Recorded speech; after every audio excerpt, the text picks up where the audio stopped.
आज हम एक ऐसे विषय का विश्लेषण कर रहे हैं जो हमारी रोजमर्रा की जिंदगी का एक अनकहा लेकिन कड़वा सच बन चुका है। डिजिटल स्क्रीन की भारी कीमत और कैसे ये हमारी इंसानियत को कमजोर कर रही है। जरा सोचिए, सुबह जब आंखें पूरी तरह से खुलती भी नहीं है तो ज्यादातर लोग सबसे पहले क्या करते हैं? किसी उच्च शक्ति का ध्यान करने के बजाय सीधा फोन उठाया जाता है और नोटिफिकेशंस चेक होने लगते हैं। ये एक ऐसी आदत है जो हमारे पूरे दिन और सच कहें तो हमारी पूरी जिंदगी की दिशा तय कर रही है। अब इस बात पर गौर कीजिए कि आज घरों के अंदर का नजारा कैसा हो गया है। एक ही छत के नीचे 4 लोग बैठे हैं, पर उनके बीच अगर कोई बातचीत होती है तो बस एक चार्जिंग केबल मांगने के लिए। सब आमने सामने तो है, लेकिन हर किसी का पूरा ध्यान बस अपने हाथों में मौजूद उस छोटी सी चमकती हुई स्क्रीन पर अटका हुआ है। और यही आज की दुनिया का सबसे बड़ा विरोधाभास है। एक तरफ हम पूरी दुनिया से हर पल कनेक्टेड हैं, लेकिन दूसरी तरफ हम खुद से और अपने आसपास के लोगों से पूरी तरह कट चुके हैं।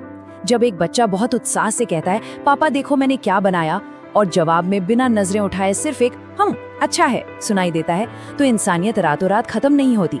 वो धीरे धीरे ध्यान और अपनेपन की इसी कमी से दम तोड़ने लगती है।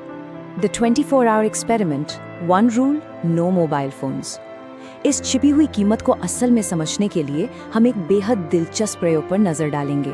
नियम सिर्फ एक था, लेकिन बहुत डरावना। 24 घंटे तक कोई मोबाइल फोन नहीं।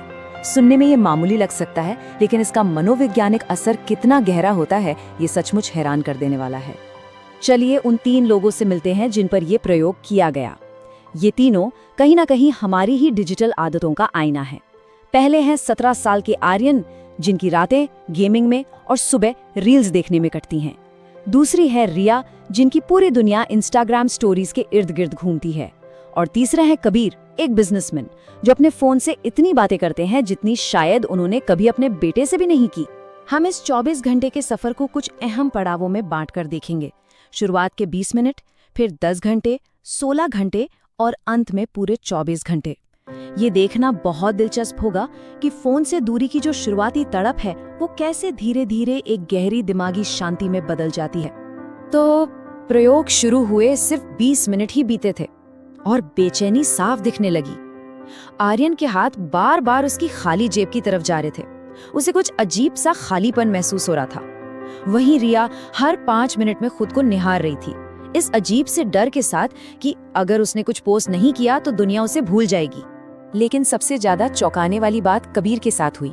उसे बार बार अपनी जेब में फोन के वाइब्रेट होने का एहसास हो रहा था, जबकि फोन तो वहां था ही नहीं। विज्ञान इसे फैंटम वाइब्रेशन सिंड्रोम कहता है। ये इस बात का पक्का सबूत है कि फोन अब सिर्फ एक डिवाइस नहीं रहा, ये सचमुच हमारे दिमाग की वायरिंग का हिस्सा बन चुका है। अब आते हैं 10 घंटे के उस पड़ाव पर जिसे एक ब्रेकिंग पॉइंट कहना बिल्कुल गलत नहीं होगा। ये वो समय था जब इन सभी के दिमाग में एक भयंकर उथल पुथल मची हुई थी। आर्यन तो यहाँ तक कहने लगा कि मुझे गेम खेलना है, मेरा दिमाग फट रहा है। सच मानिए, ये कोई मामूली बात नहीं थी, इसके पीछे विशुद्ध विज्ञान काम कर रहा था। आर्यन का वो फटने वाला एहसास असल में उसके दिमाग की डोपामाइन की मांग थी। डोपामाइन वो केमिकल है जो हर रील स्वाइप करने पर, हर लाइक मिलने पर या गेम जीतने पर हमारे दिमाग को खुशी का इनाम देता है। अब चूंकि स्क्रीन नहीं थी तो वो इनाम अचानक बंद हो गया और दिमाग उसी केमिकल के लिए तड़प रहा था। उसी दौरान जब रिया बिना किसी शोर शराबे के एकदम शांत बैठी थी तो उसे एक ऐसी सच्चाई का सामना करना पड़ा जिसने उसे अंदर तक हिला दिया। उसे लगा कि शायद इंटरनेट पर लोग सिर्फ उसकी तस्वीरों को पसंद करते हैं, असल में उसे नहीं। झूठी तारीफों की उस दुनिया से बाहर आने के लिए ये सन्नाटा बहुत जरूरी था। और कबीर, उसे एहसास हुआ कि भागदौड़ में वो अपने बेटे का आज खोता जा रहा है। बेटे का बचपन फोन की उस डिजिटल गैलरी में तो बहुत सलीके से सेफ था, लेकिन कबीर की अपनी यादों में वहाँ एक खालीपन था। लेकिन 16 घंटे का आंकड़ा पार होते ही जैसे कोई जादू सा हो गया। एक बहुत ही अप्रत्याशित और खूबसूरत बदलाव। फोन के बिना रहने की वो शुरुआती झटपटाहट अब एक गहरी शांति में बदलने लगी थी। दिमाग ने उस नकली दुनिया की मांग करना छोड़ दिया और असली दुनिया की छोटी छोटी खुशियों को महसूस करना शुरू कर दिया। इसके नतीजे बिल्कुल साफ थे।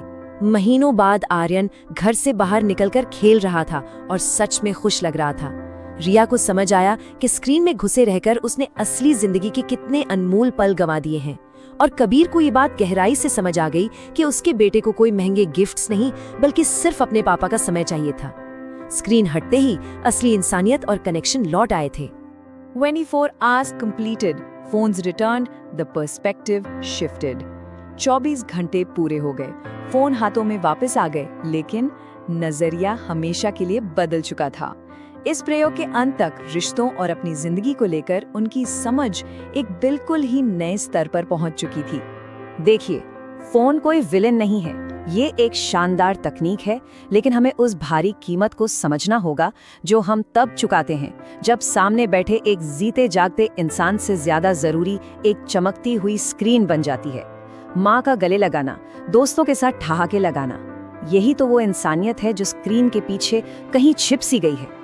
इस पूरे विश्लेषण के बाद एक बहुत ही सीधा लेकिन गहरा सवाल खड़ा होता है। ये सोचने का समय है, क्या हम फोन चला रहे हैं या फिर फोन हमें चला रहा है?